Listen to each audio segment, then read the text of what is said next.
सरकार की जय। आनंद मानंद कर प्रसन्नम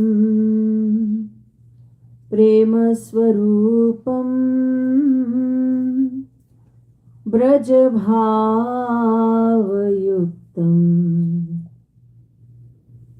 योगीन्द्रमीड्यं भवरोग वैद्यं गुरुं कृपालुं प्रणमामि नित्यम्। कस्तूरी तिलकं ललाट पटले वक्षस्थले कौस्तुभम् नासाग्रे वरमौक्तिकं करतले वेणुः करे कंकणम् सर्वांगे हरिचंदनं सुललितं कंठे च मुक्तावली गोपस्त्री परिवेष्टितो विजयते गोपाल चूड़ामणि नमः कमलना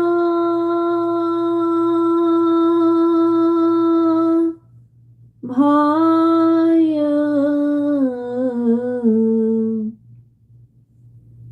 नमः कमल मालिने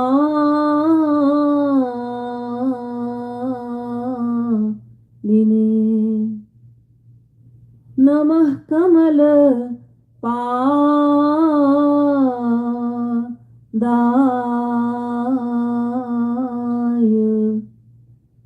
नमस्ते कमलेक्षण यो ब्रह्माणं विदधाति पूर्वं यो वै वेदांश्च प्रहिणोति तस्मै तग्वं ह देवमात्म बुद्धिप्रकाशं मुमुक्षुर्वै शरणमहं प्रपद्ये।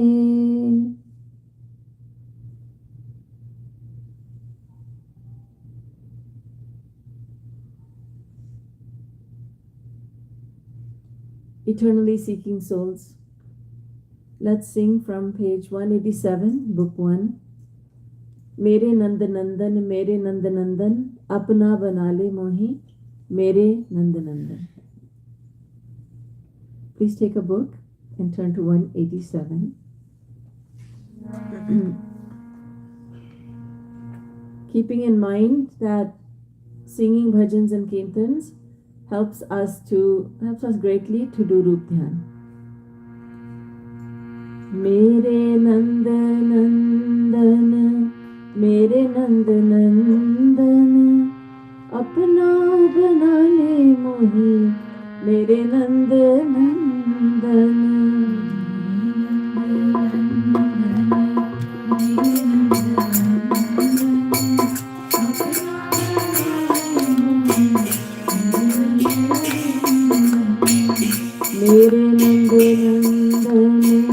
मेरे नंद नंदन अपना बना ले मोही मेरे नंद नंदन.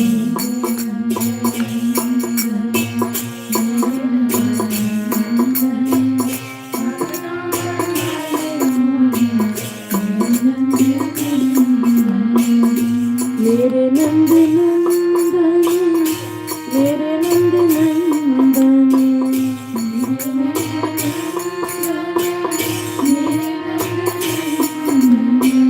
मेरे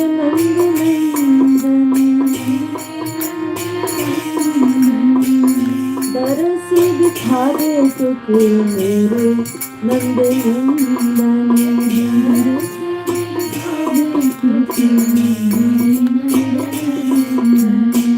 तरस दिखावे तुके मेरे नंद नंदन।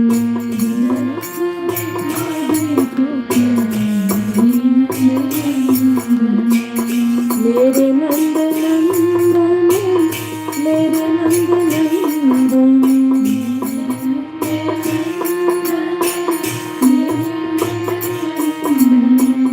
प्रेम सुधा दे तुके मेरे नंद नंदन।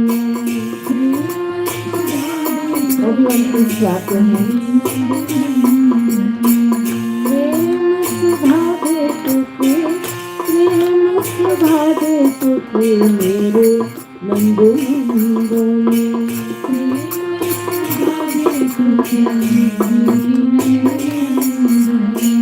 मेरे नंद नंदन,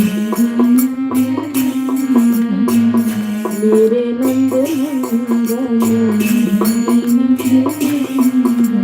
मेरे नंद नंदन, मेरे नंद नंदन। अपना बना ले मोहे मेरे नंद नंदन।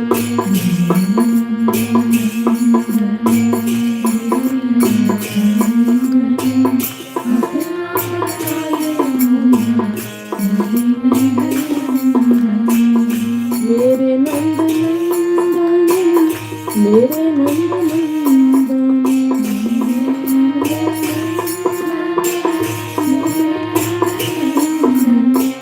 मुझसे वादे मोहे मेरे नंद नंदन।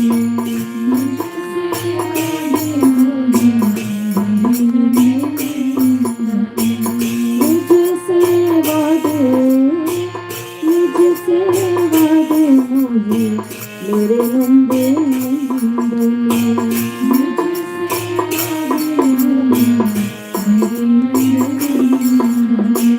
मेरे नंद नंदन,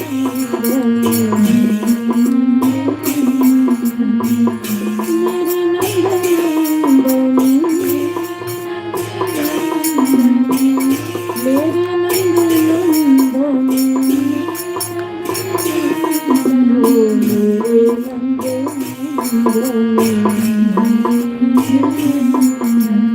मेरे नंद नंदन, मेरे नंद नंदन, मेरे नंद नंदन।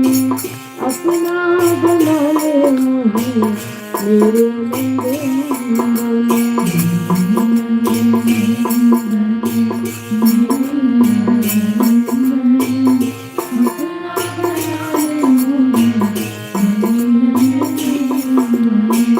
मेरे नंद नंदन, मेरे नंद नंदन।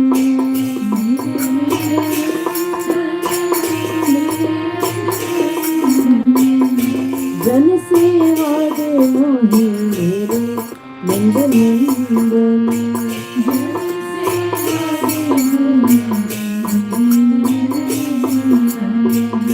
जन सेवा दे मोहे मेरे नंद नंदन।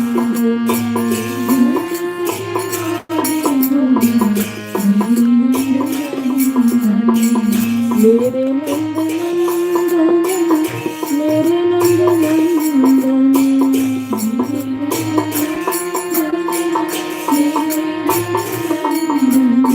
तू ही मेरा मैं भी तेरा मेरे नंद नंदन। तू ही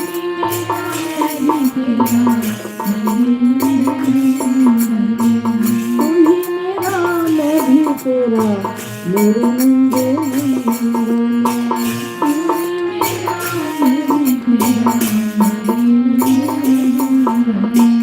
मेरे नंद नंदन, मेरे नंद नंदन।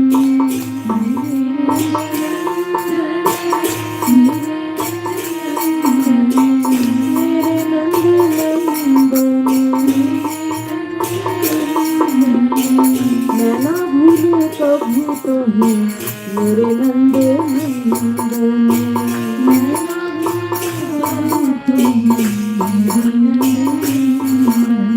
नैना झूले प्रभु तो ही मेरे नंद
तेरा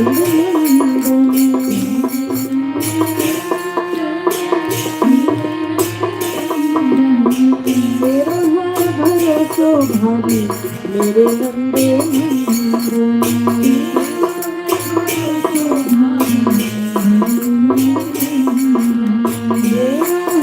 भरोसो भारी मेरे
बोलिए श्री राधा कृष्ण भगवान की जय।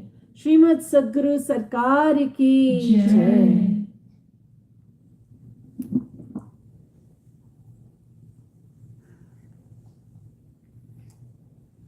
Devotional listeners, now I humbly request your full attention as I continue with the topic of the glory of the Bhagvatam. Yesterday, I spoke about the greatness of Shukdev Paramhans, the one who is narrating the Bhagavad for the benefit of King Parikshit.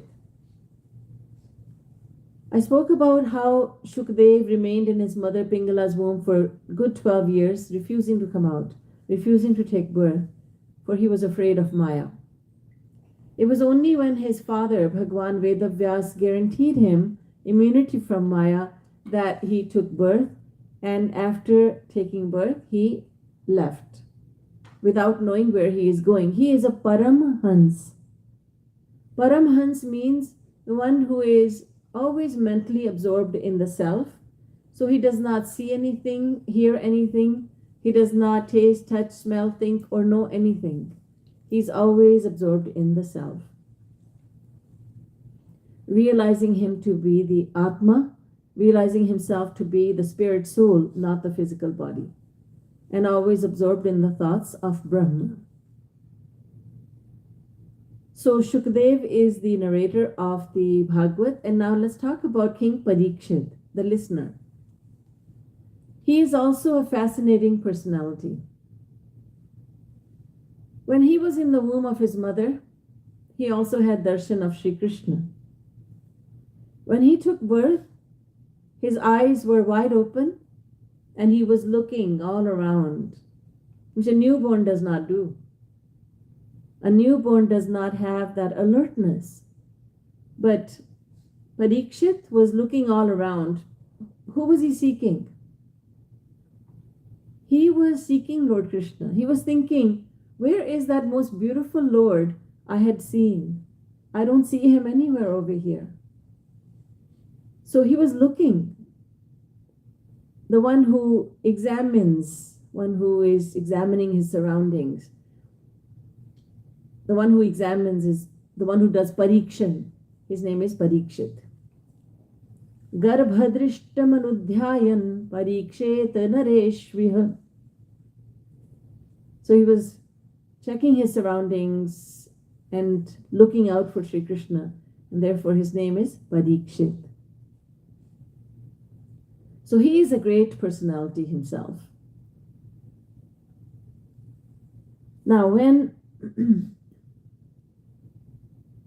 Sutaji Maharaj told the Shaunakadik Paramhansas, perhaps you remember me mentioning them, there were 88,000 Paramhansas, Shaunak and others, known collectively as Shaunakadik Paramhansas. When they heard from Sutaji Maharaj that Shukdev Paramhans recited the Bhagvatam to King Parikshit for 7 days, they were incredulous. They could not believe what they were hearing. They said, Tasya putro mahan yogi samandrig nirvikalpaka. They said the son of Bhagwan Vedavyas, Shukdev Paramhans, he is a Mahayogi, not just a yogi, but the greatest yogi. And he is Samadarshi. He regards everyone with an equal eye. He does not discriminate. He is Nirvikalpa. His mind is thinking of nothing. He's always in his Nirvikalp Samadhi. He is Ekantamati.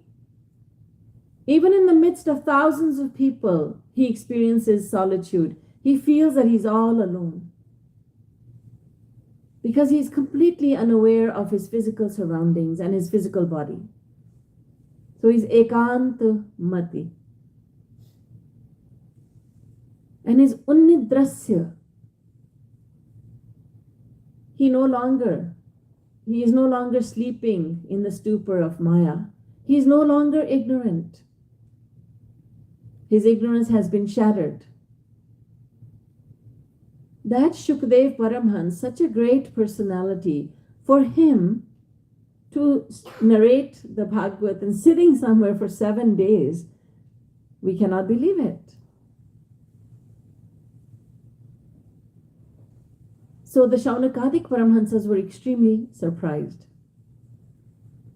They said it is, first of all, very difficult to locate where Shukdev is, because he's wandering and he has no idea where he's going. He has no fixed destination. And even if you find him, it is so difficult to get him out of his samadhi, his nirvikalp samadhi. Then even if he comes out of his samadhi, it is impossible for him to sit somewhere for 7 days. That's impossible. Sagodohana matram hi. When Shukdev Paramhans needs to eat something, remember he's not living in a house, he's just wandering all around, he's a Paramhans, but even he needs to eat. So when he needs to eat, he stops in front of a house And then he says, Bhiksham Dehi. And then he will stop there for as much time as it takes to milk a cow. So Godohan, milking a cow. He will stay there for as much time as it takes to milk a cow. And if no one comes out of the house and gives him anything, he enters his samadhi once again and he moves on. For him to sit somewhere for 7 days and recite the Bhagavad, we cannot believe it. How can this be true? So then Sutaji Maharaj said, you are all Paramhansas. And Sutaji Maharaj also is a Paramhans. He said, look, we only know the bliss of Brahma, God without name and form. We only know Brahmanand. But the Bhagavad that Shukdev Paramhans is reciting, that is Premanand. He is speaking about the bliss of Lord Krishna, God with name and form and sweet pastimes. God who descends to earth and lives amongst everyone, lives amongst us worldly people as one of us. And he performs very sweet pastimes. That bliss, the bliss of those pastimes is so great that Paramahans Shukdev came out of his samadhi and he recited the Bhagavad for 7 days. Harer Gunakshiptamatir Bhagavan Badarayani Adhyagan Mahadakhyanam Nityam Vishnu Jana Priya. O Paramhansas, Sutaji Maharaj is addressing 88,000 Paramhansas, Shaunak and others. O Paramhansas, know that the bliss of Bhagavan is infinitely greater than the bliss of Brahma. When someone hears the glories of Shri Krishna, then he may be, and you need to pay attention to this, he may be a Nivritti Parayan Jnani or Pravritti Parayan Jnani. Whosoever hears the pastimes of Shri Krishna will be mesmerized by them. He will renounce his Brahmanand, the Paramhans who hears the glory of Shri Krishna and the sweet Leelas, pastimes of Shri Krishna, will renounce his Brahmanand. He will forget all about his Brahma and he will become a devotee of Shri Krishna. Who is a Nivritti Parayan Paramhans and Pravritti Parayan Paramhans? Well, let's talk about Janak, Mother Sita's father, Janak. Janak Ji Maharaj is a king. He's ruling a kingdom. He is married. He has children. He is a Pravritti Parayan Paramhans, meaning that he has a family, he has a household, he is fully doing his duties, but inwardly he is always attached to God. He's always thinking about Brahman. But when Janak Ji Maharaj saw that sage Vishwamitra had brought Ram and Lakshman with him, when he saw Ram and Lakshman, this Brahmanandi, Janak, he immediately renounced his bliss of Brahman. He forgot all about Brahmanand. He threw it away because when he saw Ram and Lakshman, Brahma who had come in this dual form of these two brothers, he looked at them and he could not look away. He looked at them and his gaze was fixed. He stopped blinking. And he thought to himself, Inahi bilokat ati anuraga barabas brahm sukhahi man tyaga. Who are these two boys? Looking at them, my mind has forcibly renounced Brahmanand. My mind does not want Brahmanand ever again. Who are these boys? And he asked the sage Vishwamitra, Kahahu nath sundar do balak Nripakul tilak ki muni kul palak. Who are these two boys, Maharaj? He asked Sage Vishwamitra. After doing pranam to the sage, he asked, Maharaj, who are these two boys? Do they belong to the royal family, to some royal family? Or are they sages and ascetics? Because it seems to me, that they are princes. But why are they dressed like this, as if they are ascetics? Who are they? And it seems that my Brahma has taken on this dual form, in the form of these two boys.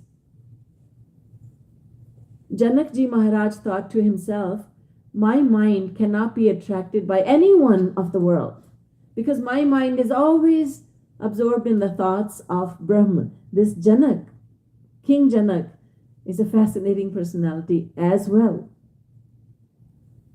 He was learning from his Guru Yajnavalkya, and whenever he was listening to his Guru, his gaze was transfixed.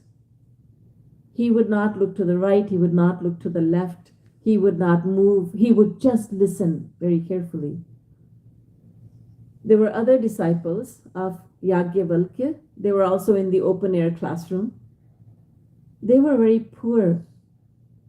They were sannyasis, and they had only a couple of articles of clothing and a begging bowl. That's all they had. But they had a doubt in their mind. The doubt was that Yajnavalkya-ji, our Gurudev, pays special attention to Janak. Oh, why not?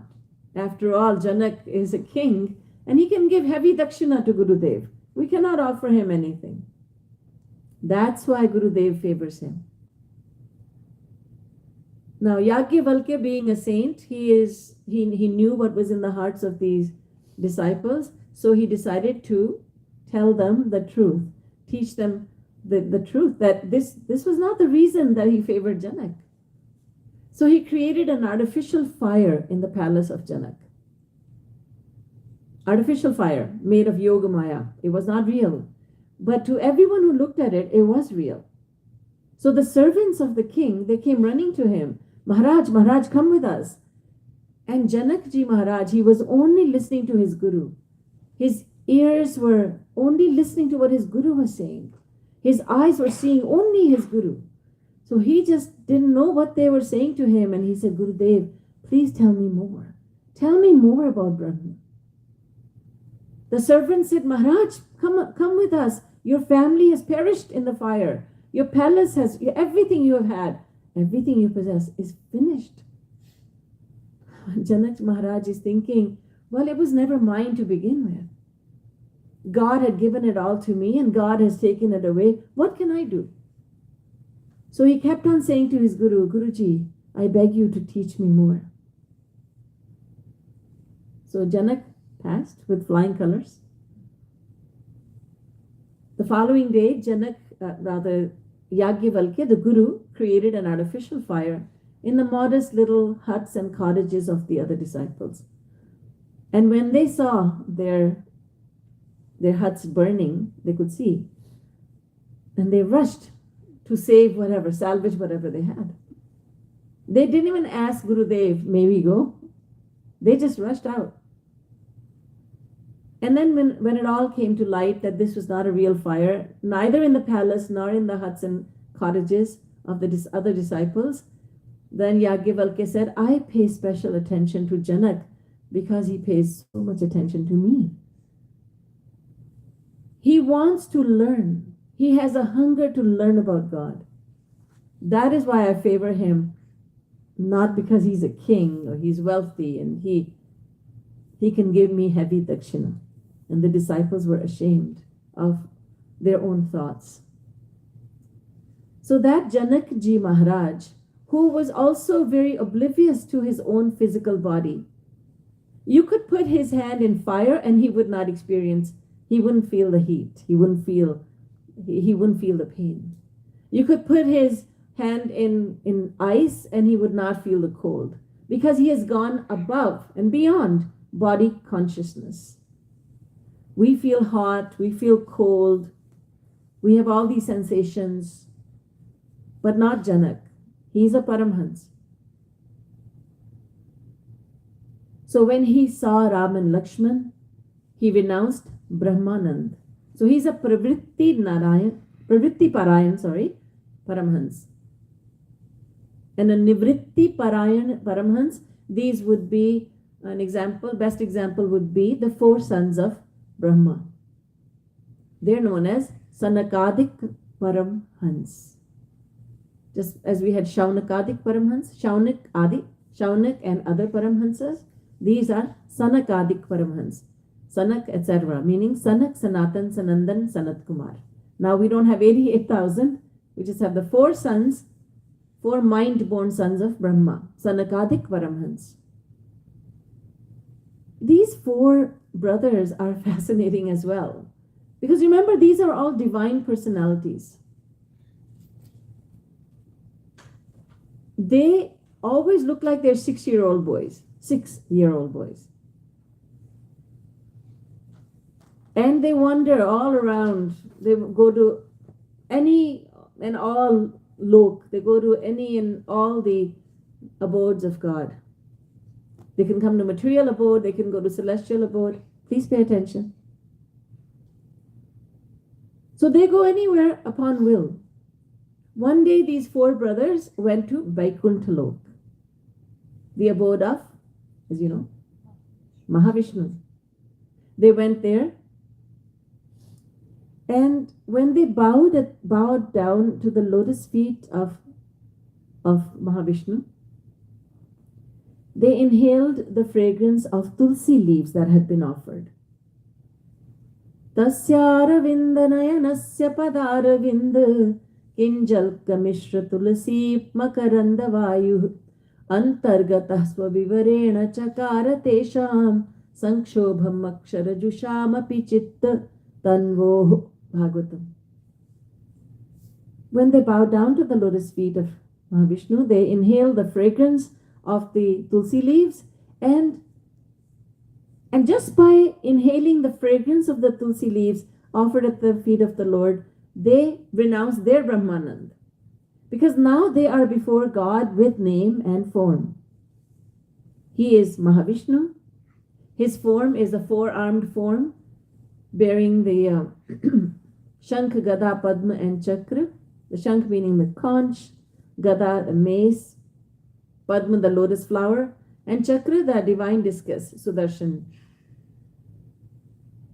So this is now God with name and form. And they became so enamored with him. They surrendered themselves fully just by inhaling the tulsi leaves offered at his lotus feet, and they cried out. They said, Lord, we do not mind residing in hell. You can do what you want with us. You can put us to live in hell, and we would be happy with that. But on one condition, and that is that our minds must become like black bees, attracted to the nectar of your lotus feet. In other words, we must always meditate upon you lovingly. We must always do your Rup Dhyan. We must always desire the sweetness, the nectar of your lotus feet. We want to become honeybees for the lotus, for the nectar of your lotus feet. And if we are given this blessing, then we don't mind living even in hell. Nirayam Rajet. So these are Nivritti Parayan Paramhansas, Gyanis. They're also attracted immediately towards God with name and form. So whether it is Pravritti Parayan or Nivritti Parayan Paramhans, everyone, all of them are attracted towards God with name and form.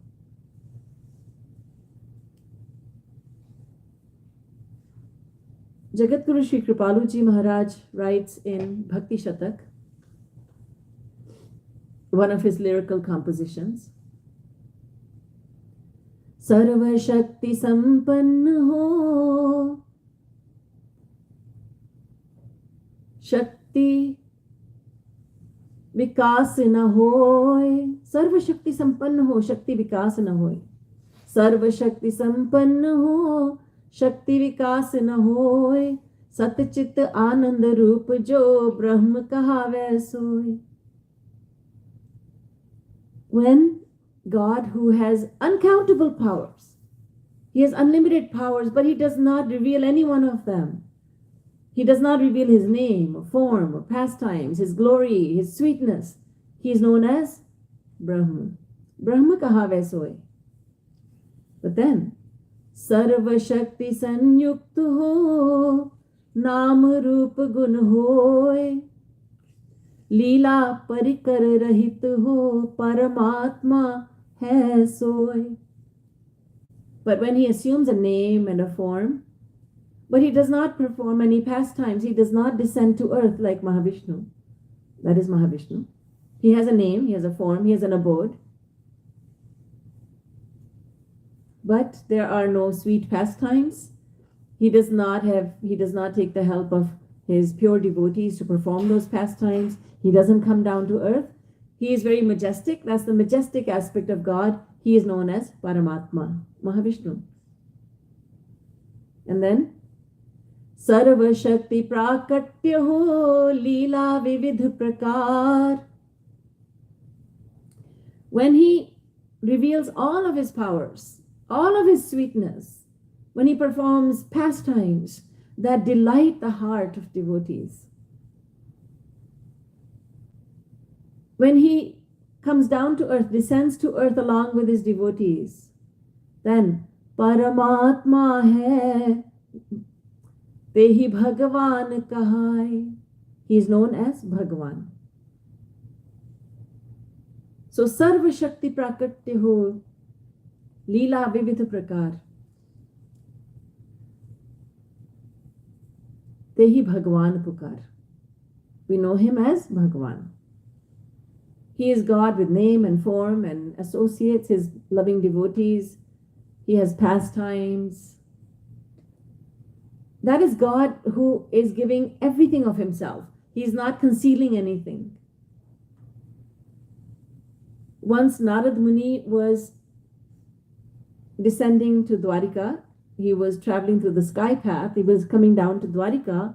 And people of Dwarika, when he was very high up, they were forced to look at the sky because everything was so much brighter. So when they looked, they saw a huge light there, effulgence. They couldn't see who that was, but they just saw light. When Naradji descended quite a bit down, further down, then they all looked at him. They could make out a silhouette. It's a human form. When he came quite a bit closer to earth, then everyone bowed down to him. They fell on the ground and they bowed down to him. They said, "Oh, it is Narad Muni.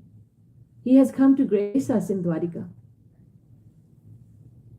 So Narad Muni, when he was perceived in the form of light by the inhabitants of Dwarika, he represents the aspect of God known as Brahma. When everybody could make out a human silhouette, but nothing more, then he was much closer. They could see him. He was hazy, quite very hazy. That is the Paramatma aspect, the majestic aspect of God. But when they could see him clearly, they could see him clearly. That is the Bhagwan aspect.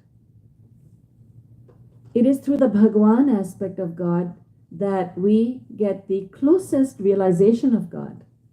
We can see him, we can hear him, we can taste his sweetness, we can touch him, we can attain his embrace, we can inhale his divine fragrance. We can experience him with all our five senses. We can love him. And that is why Janakji Maharaj, who was always thinking about Brahma, God without name and form, he had never cried for God. There was not love for God. He was meditating on Brahma. But when he saw his Brahma as Bhagwan, he was immediately attracted, never to go back to Brahma again. Same with the Sanakadik Paramhansas. Sanak, Sanatan, Sanandan, Sanat Kumar, the four mind-born sons of Brahma, they did not ever go back to Brahmanand. There are so many examples in our Hindu history of such personalities who went from Brahmanand to Premanand. And they were so delighted with Premanand that they never went back to Brahmanand. It's like this. Suppose there's a child. Some children are sitting here. And you as a child, you have a toy or a game. You played a lot with that toy or that game, and now that toy is all old and beat up. That game is it's very old now and it's not in a good shape. And then you get a new toy. You get a new game. Are you going to miss the old one? Oh, I miss that old beat up toy, that game that doesn't work anymore. I miss it. You don't. If you have a car, that's, people call it a lemon. My car it's really a lemon. It's a beat up old car. There are cracks in the mirrors all over, and things are falling off, and sometimes you see those cars that they're taped up very nicely. Now one day this person gets a new car. Now she's not going to miss the old beat up car, is she? Because when you have something better, you don't miss what you had before that wasn't so good. We always want something better. And so when we get something better, we don't miss what we had before. You're wearing old beat up shoes, let's say, and then you get a new pair and you throw the old pair away because now you have something better. So Brahmanand was wonderful. I mean, Brahma is unlimited happiness, unlimited bliss. Anando Brahmeti Vejanat, Raso Vaisaha. But the bliss of God with name and form, the bliss of love, divine love, Premanand, that is so great that it is not only unlimited and endless, but it's also ever increasing. It increases with every moment that passes. And I would like you to pay attention to this fact, that Brahmanand is unlimited and it is everlasting. But Premanand is also unending and everlasting, but it's also ever increasing. So when the devotee sees Shri Krishna, he says, oh, there's infinite beauty in my Lord. My Lord is infinitely beautiful. But the next moment he has darshan of Shri Krishna, he again sees him, and he says, oh no, that was nothing. Now he is even more beautiful. Then the next moment, oh, his beauty has increased. How is this possible? And when he has darshan of his Lord, every moment that beauty is increasing. I admit this is incomprehensible to the human limited mind. We don't know what unlimited feels like. We don't have the taste of that. But that does not mean that no one has ever tasted it. Unlimited, everlasting, and ever increasing. Pratikshanam vardhamanam. Ever increasing happiness. How can we mere mortals know of this? How can we have never experienced it? Because the happiness, what we call happiness in the world, it's quite opposite in nature. It's not pratikshanam vardhamanam, is it? It's pratikshanam ghatamanam. It's decreasing with every moment. You take this a box of sweets, box of chocolates, and you take the first chocolate and you put it in your mouth, and oh my goodness, your eyes close. It's so yummy, it's so delicious, wonderful. 100% happiness, you say. You take the second one, and the happiness is no longer 100%. It's not. It's not. Perhaps it's 90%. Third one gives you 80%. Fourth one gives you maybe 50%. After 5 or 6, it's gone down to 0. Or maybe you really love chocolate. Maybe you'll take, after 10 of them, whatever. But it will be pratikshanam ghatamanam. Whatever you're experiencing, what we all call happiness, it will go down in intensity. Until it comes to 0, then it goes into the negative.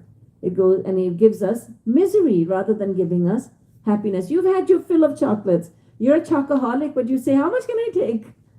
Somebody's forcing you to eat more. No, please, don't do that. Don't force me. Don't put this down my throat because I can't take any more chocolate. Oh no, just one more for me. All right, I'm eating it. But then now, oh my God, I feel so horrible. Now the same chocolate that was giving happiness, a couple of minutes earlier, now it's giving misery. That is what we know. That's our experience. And then there's Premanand. Pratikshanam Vardhamanam. And even a Brahmanandi who is experiencing unlimited and everlasting happiness, even he's mesmerized because he has never experienced ever increasing happiness. There was a Paramhans, and he cautioned his fellow Paramhansas by saying, Maya tapantha pathi bhimarathya digambara kopita malanila vinyasta hastopi nitamba bimbe dhutah samakarshati chitta vittam. It's a very sweet verse. He says, oh fellow Paramhansas, I'm warning you, cautioning you, don't go on that path. And they asked him why. And he said, there's a danger that awaits you over there. What kind of danger? Is there some criminal over there? Is there some shooter over there? Is there someone with a sword? Is someone with a knife? Are we in physical danger? No, there is a little boy there. He's of a blue complexion. He's about 4 or 5 years old. And he's standing there with his hand on his hips. And he has not a stitch of clothing on him. And the moment you look at him, and even if you go there, don't look at him, because the moment you see him, he will rob you of everything. That Brahmanand that you have worked so hard to accumulate, that Brahmanand, he will steal from you. You will no longer have your Brahmanand, because he will attract you immediately, and you will never be the same again. You will be lost in Premanand. You will never want Brahmanand ever again. So I'm warning you, fellow Paramhansas, do not go that path, because I went there and I lost my Brahmanand. I was robbed of it. How sweetly this Paramhans is cautioning his friends, his fellow Paramhansas, that when you see God with name and form, he is so beautiful. His beauty knows no end. Lord Krishna, he's so beautiful that he's not only Manamohan, he does not only attract the hearts of his devotees, he's also Madan Mohan. He attracts the heart of Kamdev, the god of beauty. Madan is Kamdev. Not only that, but he is Swamanamohan. Swamanamohan. He is Swajanamohan. He attracts the hearts of his devotees. He's Madanamohan, attracts the heart of the one who attracts everyone. That is Kamdev, the most beautiful one in the realm of Maya. But he is also Swamanamohan. He attracts his own heart. One day when Sri Krishna was standing on the bank of the Yamuna river, he happened to look at his reflection in the water. And he became so moved by his own beauty that he was about to fall in the water. Good thing that Radharani was standing with him and she held on to him. He did not fall. But when he looked at his own reflection in the water, he became attracted by his own beauty. When he was just a toddler and he was learning how to walk, but he was more comfortable walking on all fours, he was walking towards Maya Yashoda because he wanted to drink milk. And he saw his own reflection in the floor, because the floor of the palace of Nanda and Yashoda, it was studded with precious stones. So Thakurji saw his reflection in the ground, and he stopped crawling and he stood still. He sat there still, and he wanted to embrace this little boy that he was seeing, because in his little mind he's thinking, I have never seen beauty like this. I want to embrace this little boy. But he could not, because no one can embrace their own shadow. So he used the weapon that every child has. You know what that is? Tears. He started to bawl, he started to cry. And Yashoda came running. What happened? Kya hua, kya hua?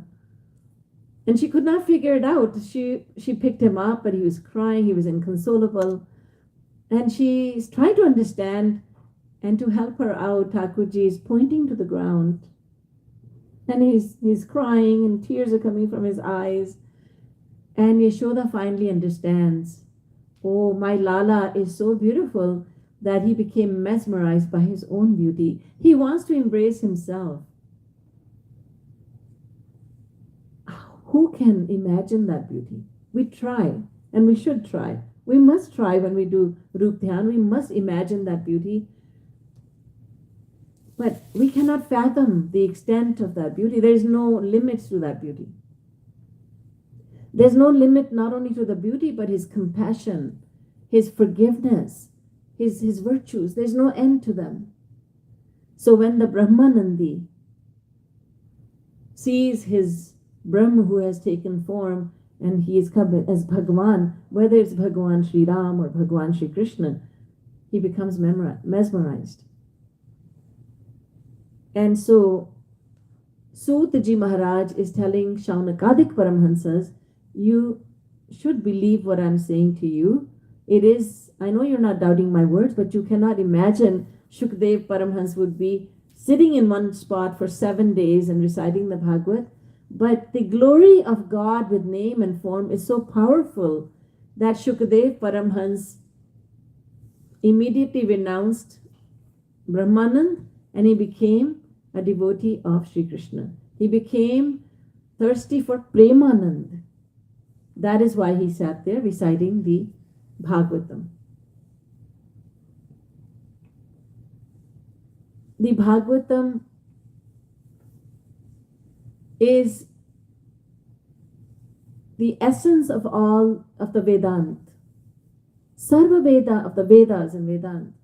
Sarva Vedanta Saram hi Shri Bhagavatam Ishyate Tadrasamrita Triptasya Nanyatrastha Kvachit Nanyatrasyadrat Kvachit. The Bhagavatam says that the Bhagavad is the essence of the Vedas and Vedanta. And it simplifies the knowledge of the Vedas for us.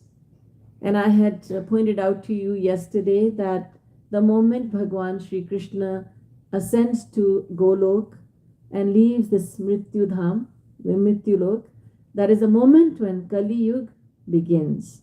Kali Yuga that will last for 432,000 years. Sorry. Kali Yuga that will last for 432,000 years. It began when Shri Krishna ascended to Golok. And people, the scholars, started forgetting the true meaning of the scriptures, the Vedas.